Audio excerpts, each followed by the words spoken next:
I'm contemplating starting with Deshaun Watson with you, but we have talked Deshaun Watson a lot. But I am curious, David Samson, host of Nothing Personal. Follow him on Twitter at David P. Samson. Greg Cote joining us on the David Samson Show. It's been a minute. David, now that there's been an evolution of this story, criminal charges were not brought forth. Now teams are faced with primarily a moral decision. You could argue that was always the case here, but 4 teams have reported interest, and the way that this one's working is the Texans, who, if I've been dealing with the Texans, I'd be so pissed off because that is a leaky ship over there. And this is a story that you do not want a leaky ship around. Falcons. You never want a leaky ship. Right? No, you never do. Yeah. Never do. There isn't a circumstance in which you're looking to have a leaky ship. That's there? rich coming from you. Unless you're docked. Exactly. Yeah. And you're trying to get rid of the water. And so you intentionally, that kind of thing. So It's not how it works, though. Putting a hole in the boat like at the dock. You can always plug it. So you intentionally that kind of thing? You can plug a tire for like, $15, $17. So you can plug a boat as well. I'm sorry for the preamble, but the teams are Atlanta, as reported. Atlanta, Cleveland, New Orleans is in the mix, and Carolina. And I'm wondering, as someone that ran business operations and has been honest about how he would have handled things in the past, and has also been transparent about how you have your regrets and how you would handle things today, I am curious to know, say you were in the situation of the Atlanta Falcons.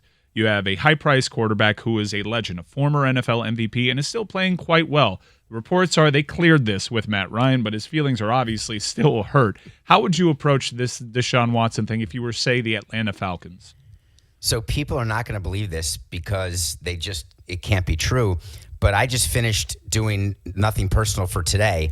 And Mike, your name came up in the show because I was talking about the Deshaun Watson situation and how sickened I was by it. And especially what's going on. I covered Baker Mayfield yesterday on the show and his statement. And the reality is that Watson is interviewing teams. That's the power that he has, which is so beyond comprehension to me. So I was picturing Watson walking in to me and sitting down with me and the owner and the GM and the coach or manager and saying, all right, why should I go to you? Why should I play on your team? Because all of these teams purportedly have an agreed upon deal to acquire him. So they're just waiting for Muhammad to come off the mountain and say, I choose Cleveland or I choose Carolina. I like it. I'm looking at houses there or I'm looking at the rub maps, whatever I'm doing. In the old days, when I'm running a team, I want Deshaun Watson if I think I'm going to win more games. It's that simple. I'm going to look past everything he did because I know I can spin it. I can sit in front of Greg Cote and do a column and say, you want me to win games? You want us to be a successful franchise and spend money? Deshaun Watson puts us in a better position. Now that I've got distance, I can't believe that I would turn my back, especially today in 2022, on the reality of what kind of sexual predator Deshaun Watson allegedly is and is. And I wouldn't be able to do it. But as president, I would have been able to do it. And that crushes me, just so you know. And I talked a little bit about it on the show today. That feeling inside of knowing where I was, it's crushing, actually. You've done your best to atone publicly for previous transgressions, and you've detailed It's not a transgression. Yeah. Mikey. It's not? That's the wrong word. It's not a transgression. It's a regret. It's a regret.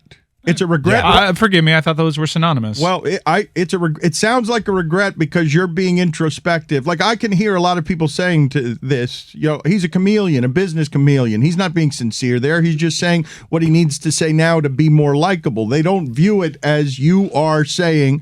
You look back at the man that the business made you, and you don't like him very much as the adult right now who says, ooh, I was too cutthroat. I was too corporate business interested.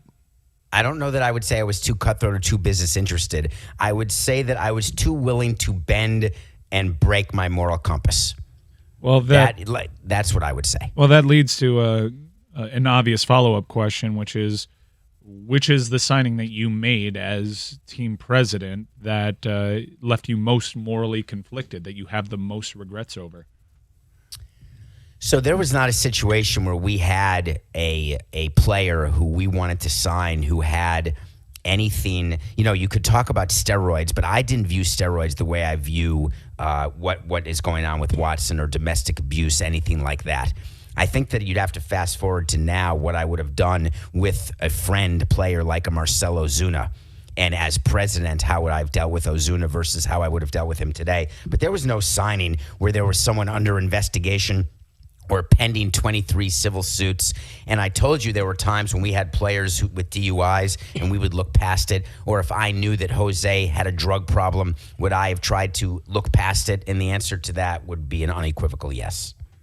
So, David, if Deshaun Watson has all of the leverage here, all of the power, he's the one choosing. What power, if any, does his new team have to make this subject a part of his introductory talk? In other words, how on earth can he sign with a new team and go to that city and introduce himself and 23 civil suits don't even come up?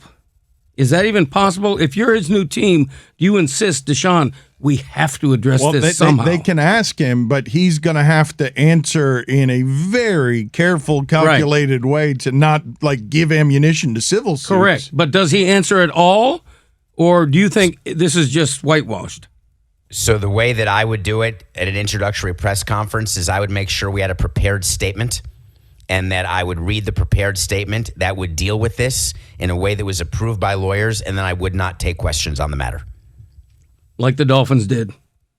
Thank you for saying that, but did you notice how the Dolphins did their press conference when they introduced McDaniel? I did. Nary a question for Mr. there. Ross and Mr. Greer. Right.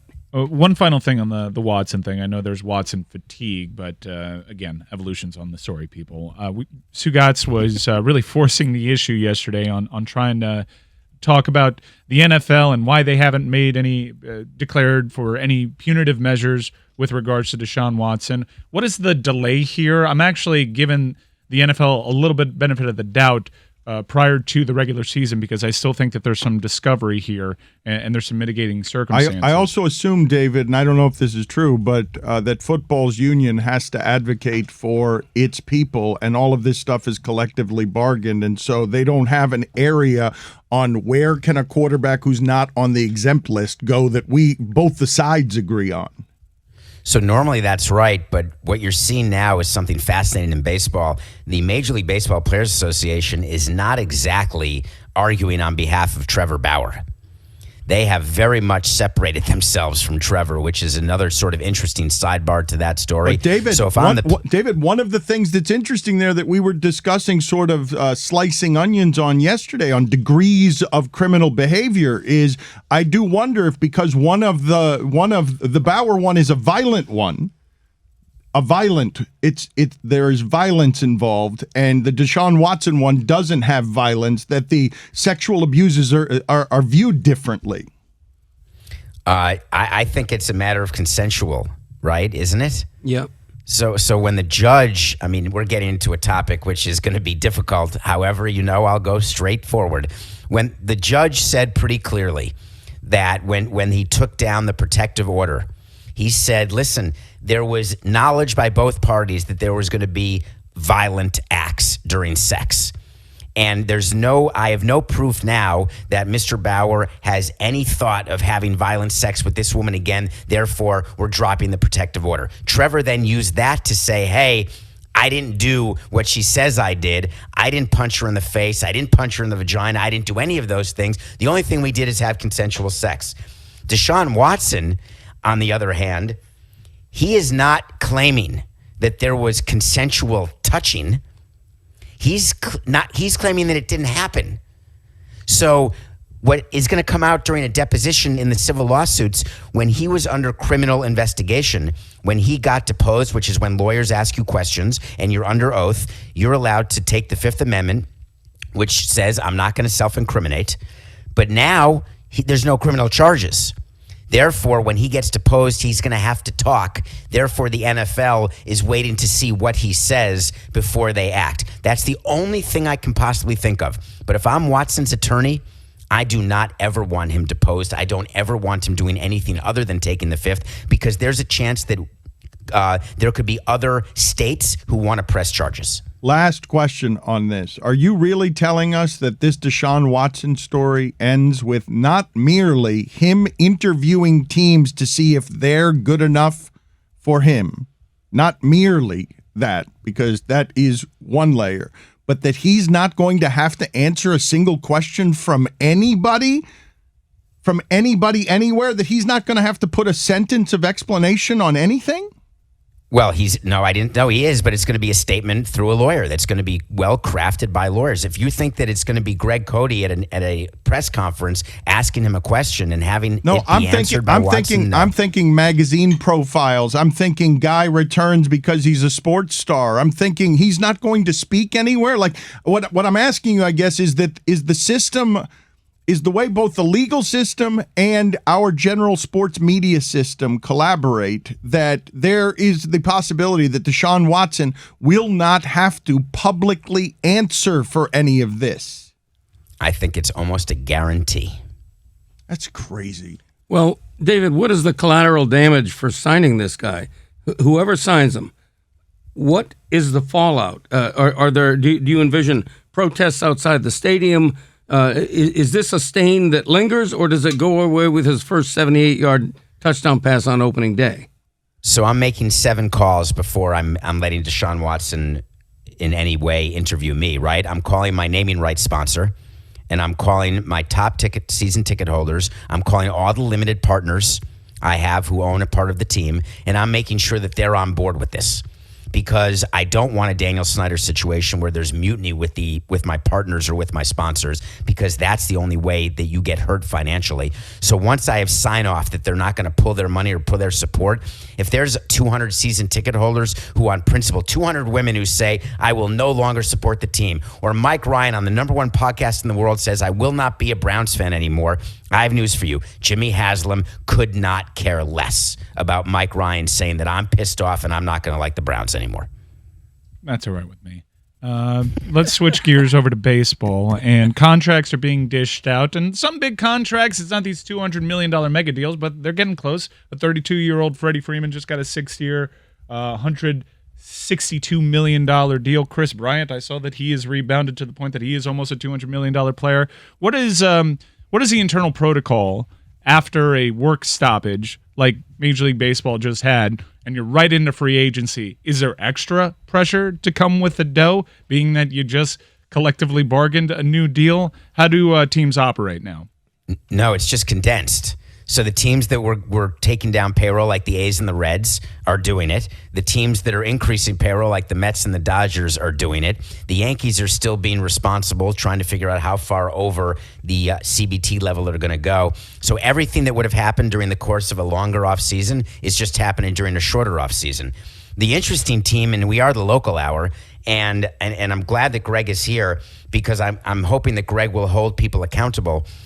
As an owner, there's one sentence that you're taught in owner school that you do not say. I know John what you're Middleton, say. Yes. Right? John Middleton of the Phillies violated and said, I want to spend stupid money. Bruce Sherman, the owner of your Marlins, he violated it. Do you remember what he said? He said, we have money and we're going to spend it.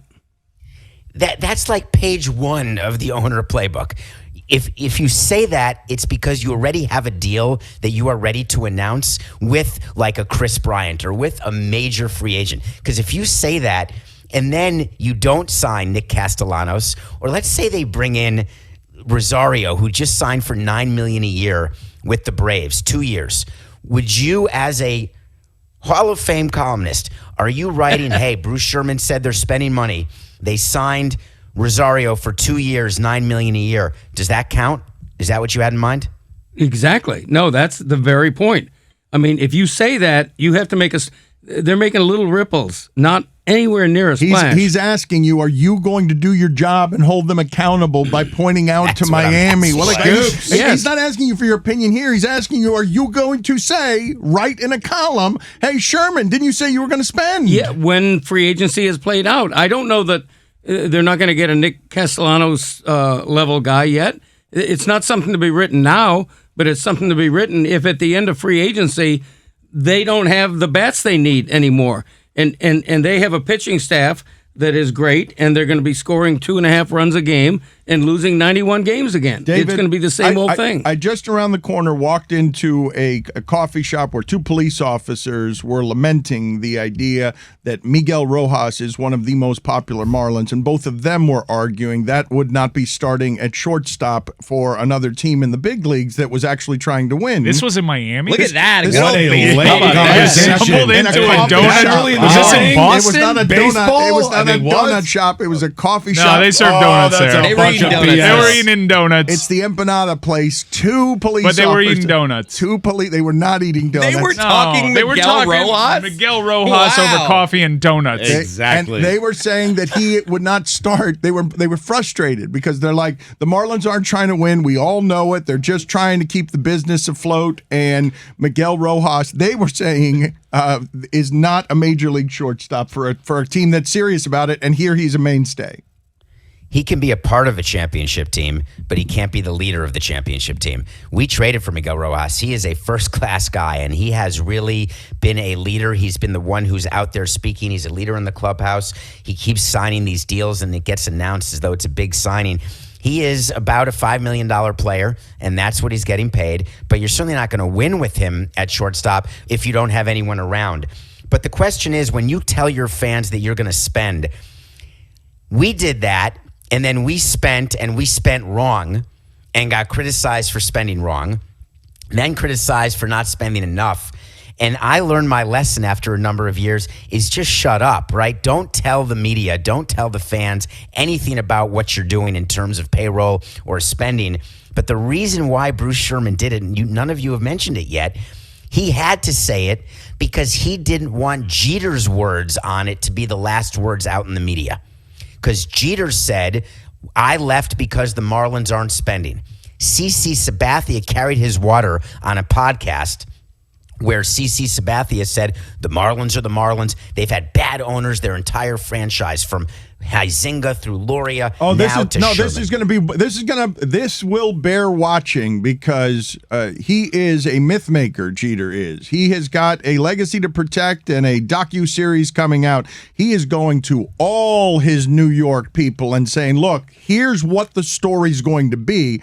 I tried to rescue that stained sewer with my championship pedigree, and it almost stained me, but I got out because they didn't want to spend, when that's not what happened. Like that's just not what happened. He came down here and he tried to run the business, and they did not succeed to make money, and so he fled the premises, and now he's going to try and repair it through his New York sources.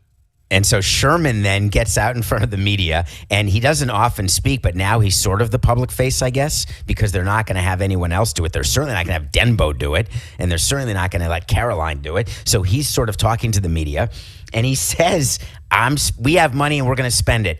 The only way that they spend money, what does it mean? They're going to go from a $60 million payroll to a $75 million payroll? Is it only a bat like Castellanos that would satisfy the fans Joe or Buck? satisfy the media? It's One Joe Castellanos. Buck. One Joe Buck is that's what they're going to spend. They're going to get one Troy Aikman.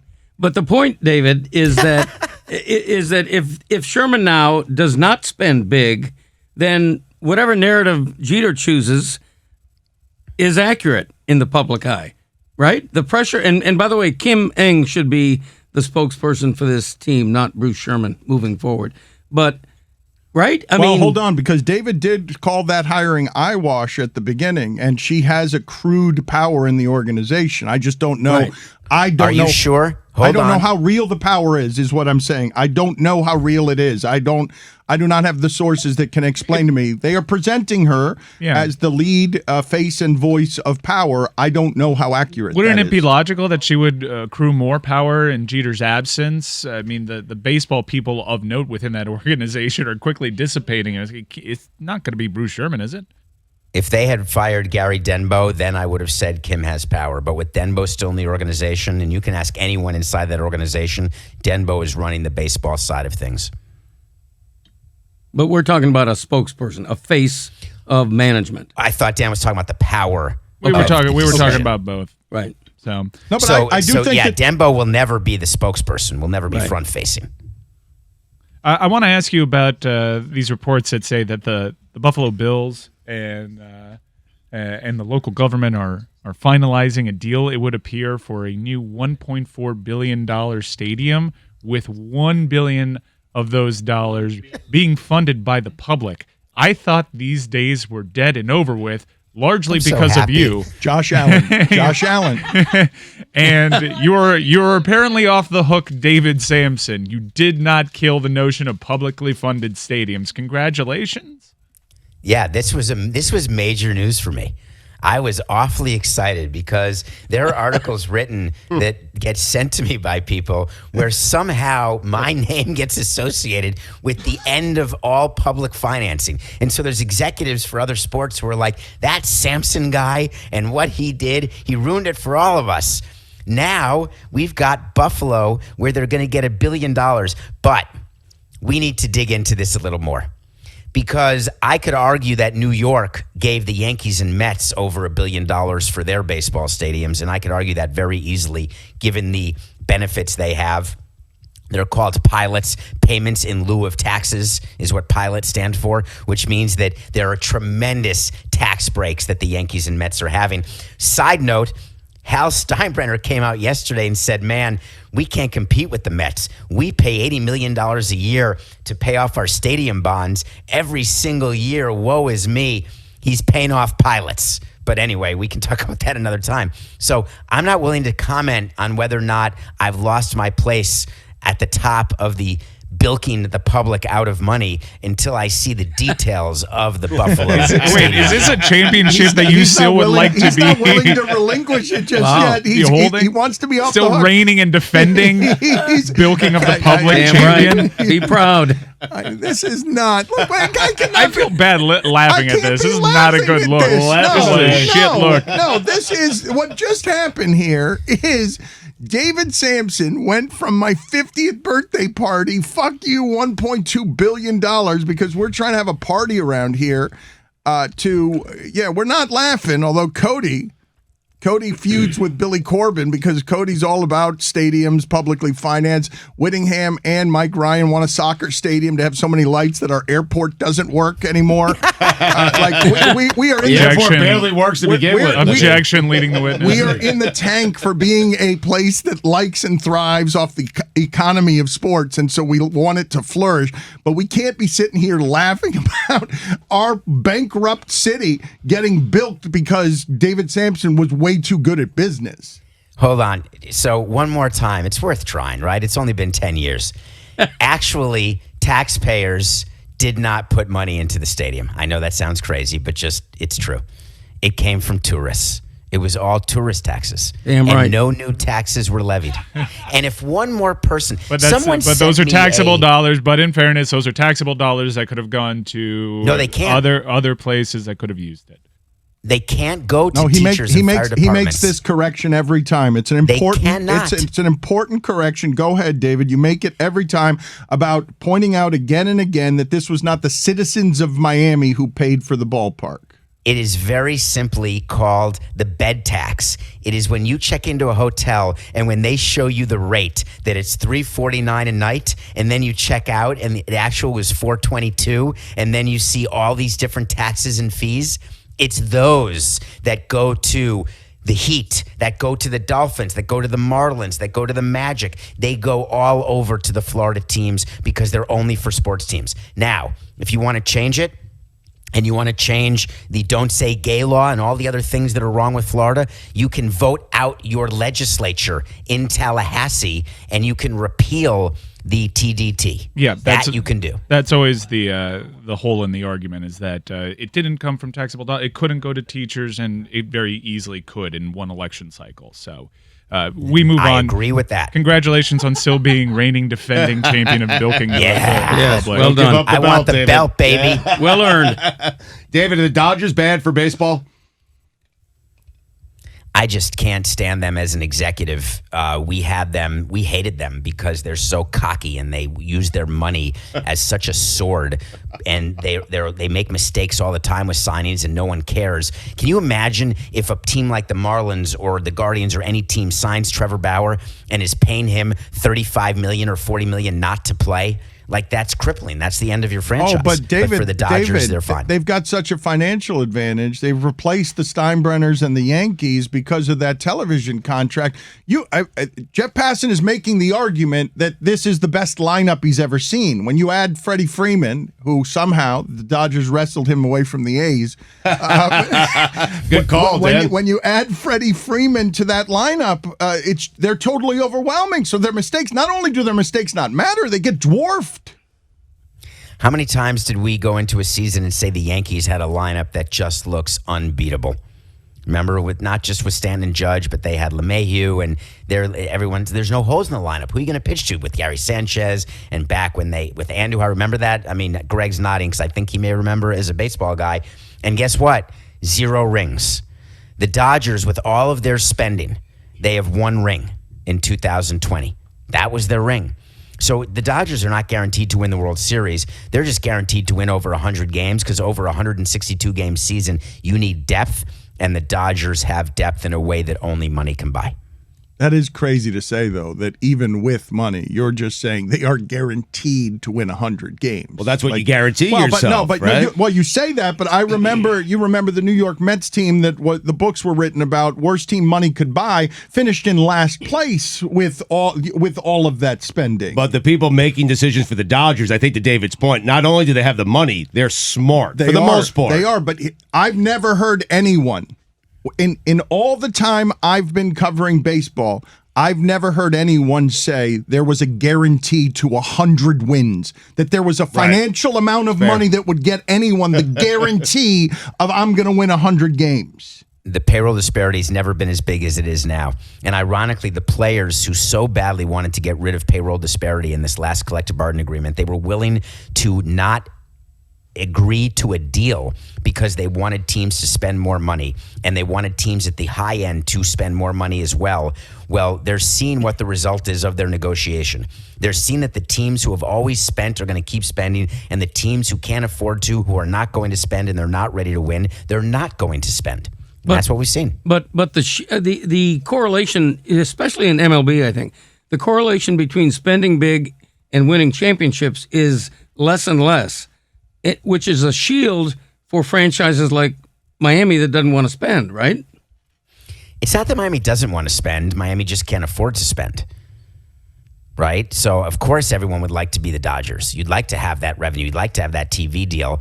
It's not like the Dodgers. By the way, the Dodgers don't clear $100 million a year in profit, right? At that payroll, the Dodgers go right up to around break even every single year, but they just want to keep pouring money in because they want to win multiple championships, and they know they've got that TV revenue that's guaranteed. And now they know they've got 5 years of labor peace where they're going to keep getting that revenue uninterrupted. And they've got huge corporate support. But let's not forget, last year, the Dodgers needed a walk-off home run not to be eliminated in the wild card game. And they still had a huge payroll disparity last year. So there are no guarantees of winning in October. But given what you just said about all the revenue streams, how can you say Bruce Sherman cannot afford a big contract, a major splash contract? Well, because it'll be too high a percentage, right? If you bring in Castellanos at $16 million a year and your payroll is $60, he's making too much. And they just signed Alcantara to that extension. And you have to figure out where the money's going to go. It's why the Yankees did not sign Freddie Freeman, because they're waiting to give the money to Aaron Judge.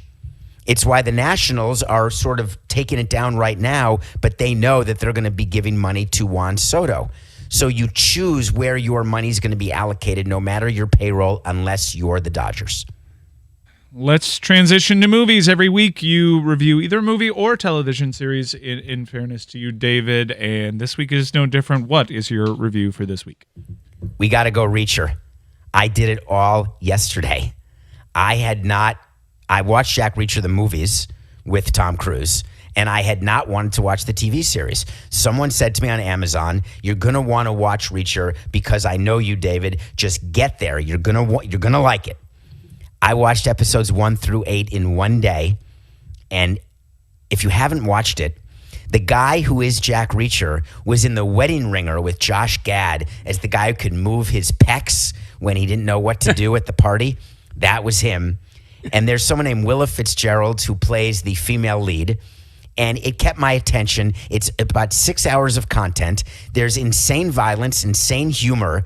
There's a story that is a little bizarre, a little far-fetched, but decently cool in sort of a Breaking Bad for money type of way. If you haven't seen it, see it. It's going to get renewed, and I can't wait for season 2. Reacher. A couple of questions about your Reacher experience. Baby. Hell yeah. You said you mentioned that you watch the Tom Cruise movies. It has come to my attention that this character, Jack Reacher, comes from books, right? Yes. That people were upset, had one piece of feedback with the Jack Reacher movies, and that Tom Cruise does not exactly look like the character they envisioned. And we actually read promos here on this show for Reacher. I read a promo here, and people tweeted at me for months about how shady the promo was because it was talking about how big and buff the new Reacher is. Yeah, I took offense as a Tom Cruise stan about how the copy was written. That was like, finally, a Jack Reacher that is big and beefy and looks just like you imagine. I'm like, why we got to shit on Tom Cruise like this? So in the books, he is 6'5", 275, and Tom Cruise is 5'6", 5'5.5". I've been near Tom Cruise, and we really are. He's taller than Altuve, but he is not much bigger than I am. And so people were upset when he was cast. But in the movies, everyone looks bigger than they are. And I thought Tom Cruise was amazing as Reacher. But the new actor, this guy, Alan Ritchson, is 6'2", probably 220, 230. But when you cast smaller people around him, he looks like what people want Jack Reacher to look like. I've been bummed with all the Tom Cruise projects that have been pushed forward, delayed, because, he was spotted at that Giants game, and he looked a little bit like Norm Macdonald. And it's just going to be weird to see him doing the red carpet, not looking anything like he's looked in these films that were filmed 4 years ago. But I'm a huge fan of the Mission Impossible franchise. I think it's the greatest action movie franchise ever. I loved the most recent one. It's going to be a very weird experience. They were doing the smart thing, especially something that you have seen with aging stars. They filmed 2 movies back to back, so Tom Cruise doesn't age in between them. But I don't know if you know this, they filmed those 2 films mostly in Ukraine. And that's going to be a storyline headed into the promotional aspect of those films when they come out next summer, because the country is going to be totally different than when they shot it. Tom Cruise reached out. There's plenty of photos with Zelensky, and Tom Cruise reached out to him during the pandemic to get all sorts of waivers to be able to shoot during lockdowns in Ukraine. And I find that fascinating. And I hope and pray that a year from now, it isn't a much bigger deal, because it's night and day difference, no pun intended with Tom Cruise, a night and day difference in Ukraine. I'm sorry, what are you saying, though? Are you saying that he shouldn't have filmed in Ukraine? No, I'm saying it's just a fascinating aspect of it that he filmed the entire, most of those 2 Mission Impossible movies coming up in Ukraine, got a waiver from Zelensky to kind of work around difficult rigidities that Hollywood had to film those movies. It's going to be a fascinating storyline in the lead up to the promotional push of that film. But I thought there's a delay in this recent Mission Impossible because they had a COVID outbreak on set, and because Tom Cruise, it was on tape, is losing his mind, and they're way over budget and way late. Am I mixing stories? There were a bunch of reasons, COVID among them, but also Top Gun Maverick got delayed 2 years. Before the lockdown, we had Miles Teller on our show promoting the upcoming release of Top Gun Maverick, and it still hasn't come out. So are you saying that they shouldn't film in Ukraine? No, I'm just saying they shot in Ukraine a year ago, and now Ukraine is a war-torn country. How about that? It really wasn't. He was trying to sell that it was more fascinating than it was. He was bringing together sports and was there a question pop though? culture. There wasn't. Okay, you know what? We were having a conversation. Fuck all of you. I can't just have hey, isn't this interesting? This is just. But Mike, you had to clarify 3 Dan times. just shared a story. He regaled us with the tale of walking into a donut shop with 2 cops talking about Miguel Rojas, and that was just a how about that? That was a good story. About that. That was a hell of a story. You just learned. Which Look, is the they more filmed it in interesting Ukraine. How about How that? about that, How about Mike? that? Which is the more interesting? How about that? I cannot believe, honestly, your story. What? I cannot believe Yeah. there It was are awesome. two So you're people getting two around police town officers. Nice little talking player, too. Marlins baseball. I don't even believe That it. is poll worthy. Okay. Which is more interesting, You don't believe Ukraine or donuts? Okay, I'm you know just what? very No. skeptical. And I just know so it's hard not to a believe. donut shop, but it is a donut You don't shop. believe it. What we're going to do is we're going to send Luis or Anthony, the only two people who could speak over there because nobody speaks English You think over they're there. still over there talking about but Miguel you're- Rojas? Yes, They'll spend I do. the entire day we, there. I we are mean, going to interview one of the women at the counter, and we're going to ask them the deep questions to see whether or not I was lying about a coffee shop conversation that two police officers had, one of whom was yelling and screaming that Miguel Rojas was not a major league shortstop. And afterwards, we're going to ask that same lady at the counter if she knew that the Mission Impossible movies were mostly filmed in Ukraine. And then follow-up question, how about that? This is my fault because Mike said this to me off air before he said it on the show, and I was like, wow, that's really interesting. I didn't know that they filmed it there. Wow. Look at that. I workshopped it. She found it interesting. How about that? She was kidding.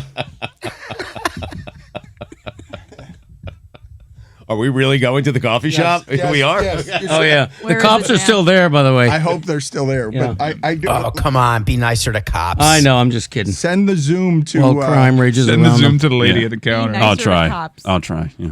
Send the Zoom to either Tony or Luis. And send Dan, them you're over making there. up that story, I assume. I'm not. I'm not. Did they know you were Dan LeBatard? Yes. Yeah. And they talked to you about Miguel? That's That's of all right. the things I mean, to talk that's what- about. buddy, They talked about Miguel Rojas? You'd be stunned. Did you give me your thoughts, or I mean, Yeah, well, I just laughed with them. I You did? chortled with them, yes. And had a donut, I was right? actually delighted.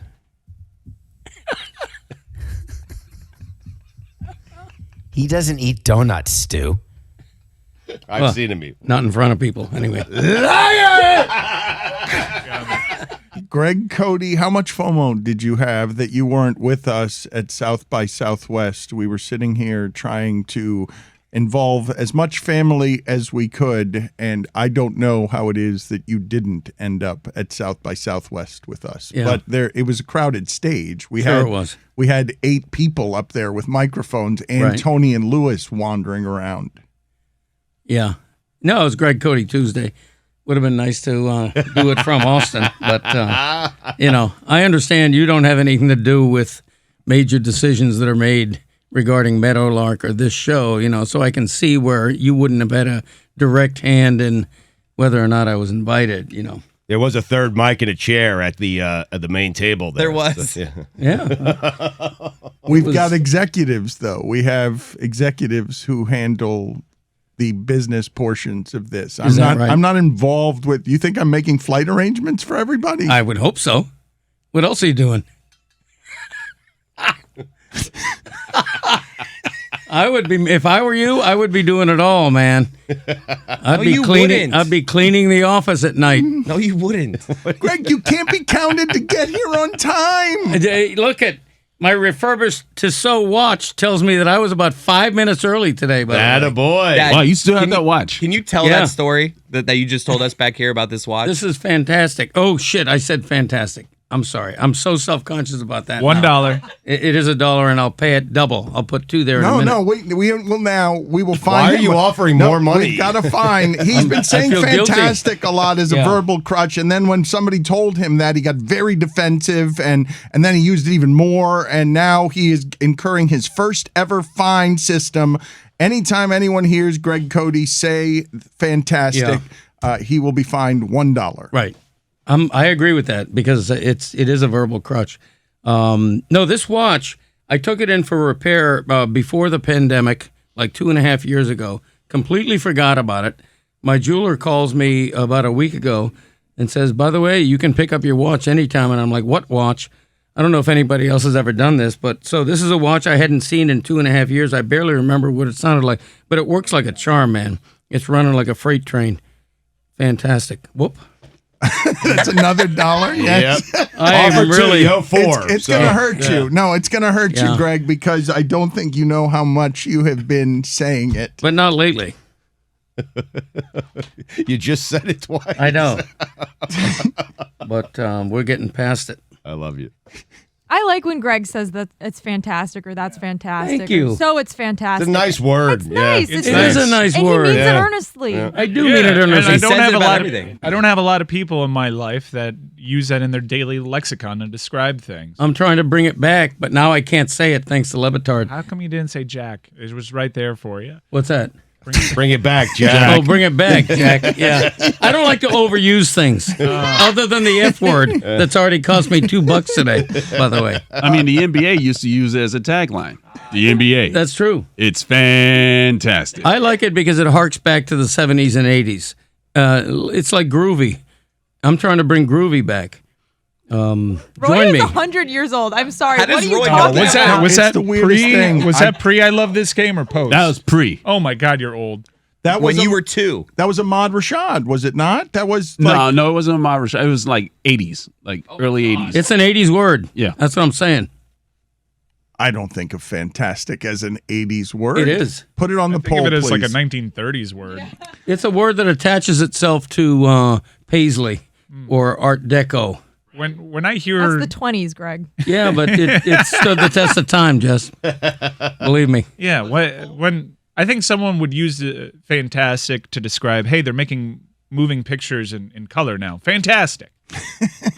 I just figured out a way to flout this law. I'm going to start saying the word tastic and just leave off the FAN. Flouting it. Yes. Thank you. That Mike. is tastic. Mike, what did you make of Markieff Morris coming out and saying that he doesn't want to hear from Jokic? He's been out for 4 months because Jokic objected to something, what was it? Like just some physical stuff that happened that it can be said that Morris began that interaction, but then Morris turned around and Jokic pushed him, and then Markieff Morris was out for 4 months.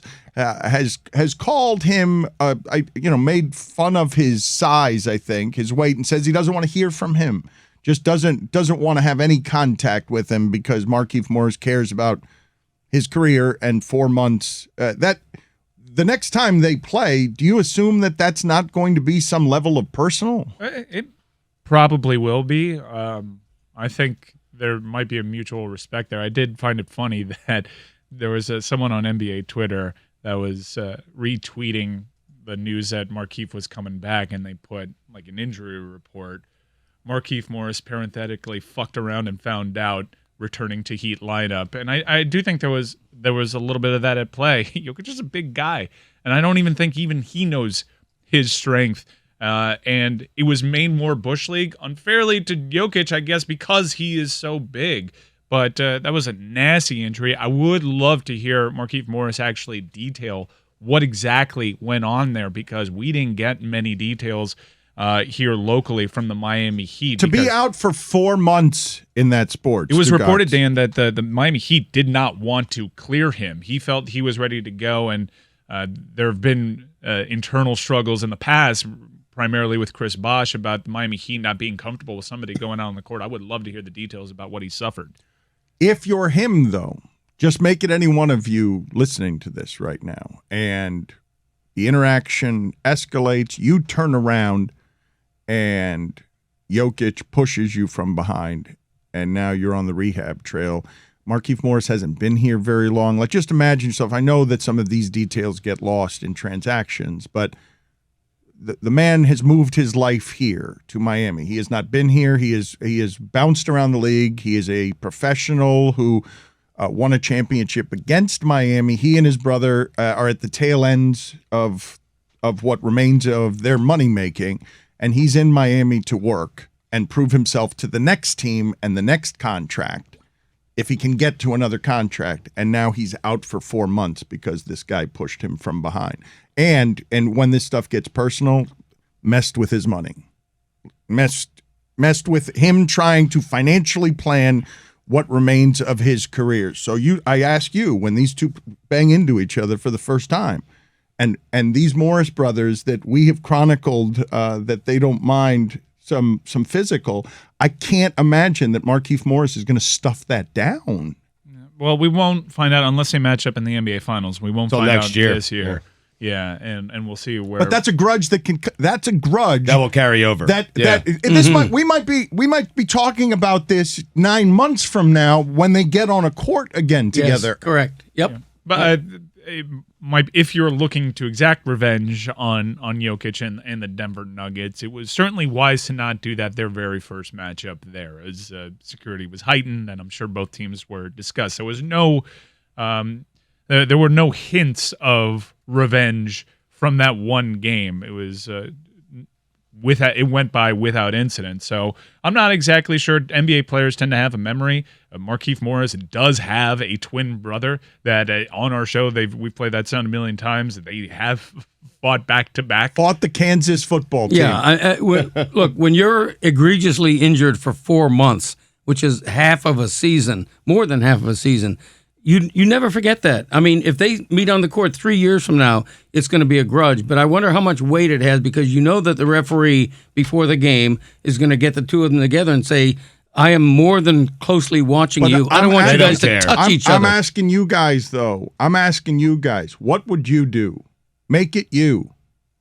Can you stuff it down? Can you be a professional? I'm asking the people listening to this to think of themselves as the human being that we're talking about here. I mean, I want nothing to do with Jokic, so, I mean, but no, I would not be able to hold it down. I don't think I could either.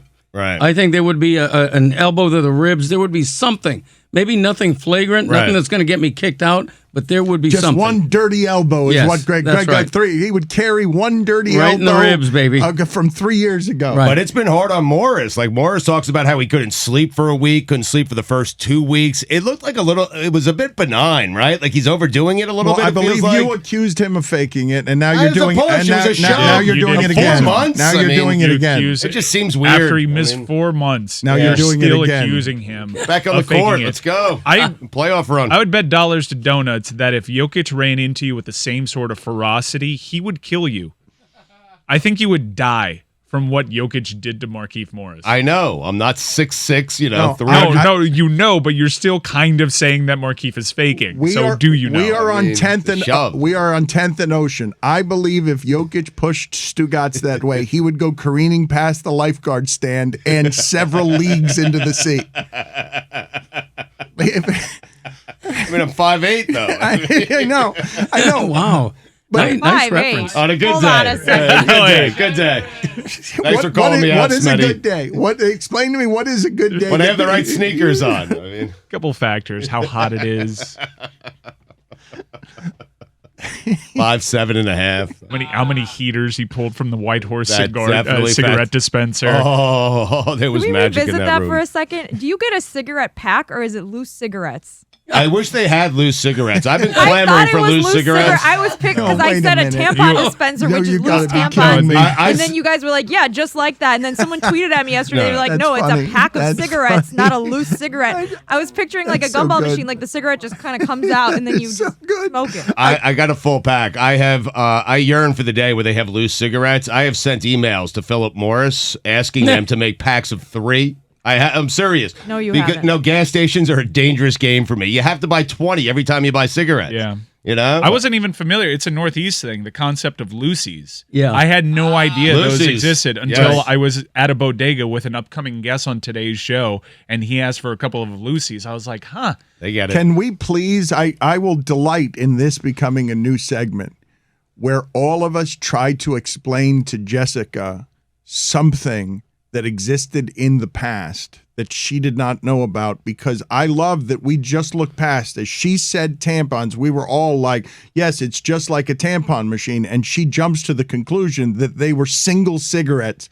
And the single You don't get a saddest pack thing, of tampons, single Dan. saddest thing I've ever heard, that you imagine that our Austin weekend ended with Stugotz at 2:00 in the morning at the White Horse going to a cigarette machine and asking for a single tumbling cigarette that came out like a tampon because he That might got have been their since 1978. It's a pretty sad ending as is, Like, but I mean, want to know what you imagine that cigarette machine was, because it's sad enough that there was a cigarette machine there. But the one you've created in your mind is even sadder than that. Well, and then he said it was $10, and I was like, wow, taxes on cigarettes have gotten really high for Lucy's. 5 and 5 singles. That's the only way it would work. I put a 10 in, it I didn't thought work. you paid $10 for one single cigarette. No, I had to scramble to get change. It had to be 5 and 5 singles. A guy walked by. He's been there every night for the last 20 years, and he said to me, 5 singles. Only way that thing will work. He's been saying it it. was magic in that room.